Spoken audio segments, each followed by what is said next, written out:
बघा आज जी घटना घडली ती खरी आहे. आणि महिलांवरच फक्त अत्याचार होत नाहीत, मुलींवर वगैरे महिलांवर.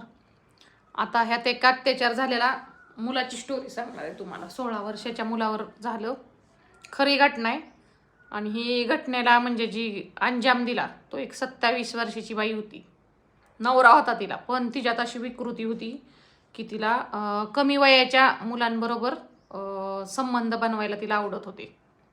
तर तिनं असे 4-5 मुलांना शिकार बनवलेलं होतं. म्हणजे नवरा गेला की करायची म्हण असे पोरं शिकार बघायची. आता सगळेच जण येत नाहीत समोर, सगळेच तर पण एक मुलगा समोर आला त्यातला, जी तिची शेवटची शिकार होती ती समोर आलेली आहे.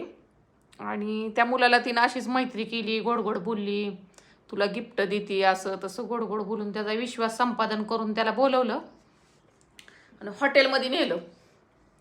आता पोराला काय कळतंय, लहान होता ना तो गेलं पोरग. आणि तिथं मग त्याला धमकी बिमकी दिली तिनं, घाबरवलं, तू जर नाही का असं केलं मी तुला एक हे करल ते करल असं तसं धमकी दिली.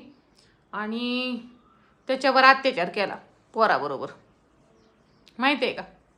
म्हणजे अशा समाजात विकृत बायका असतात. आता ह्या विकृत बायकोवर पोक्सो दाखल झालेली आहे. आणि हिनं 4-5 मुलांना, हिला आता ही बाई सुटली नाही पाहिजे. ही जर सुटली तर आणखी मुलांना शिकार बनवू शकते. आता ह्या मुलामुळं 4-5 घटना उघडकीस आलेल्या आहेत, पहिल्या पण ह्या बाईनं केलेल्या.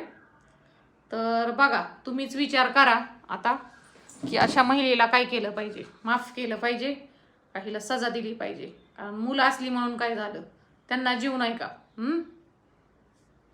त्या मुलाला कसं वाटलं असेल, किती त्रास झाला असेल त्या मुलाला त्याच्या मनाविरुद्ध करताना. ज्याचं जळतं त्यालाच कळतं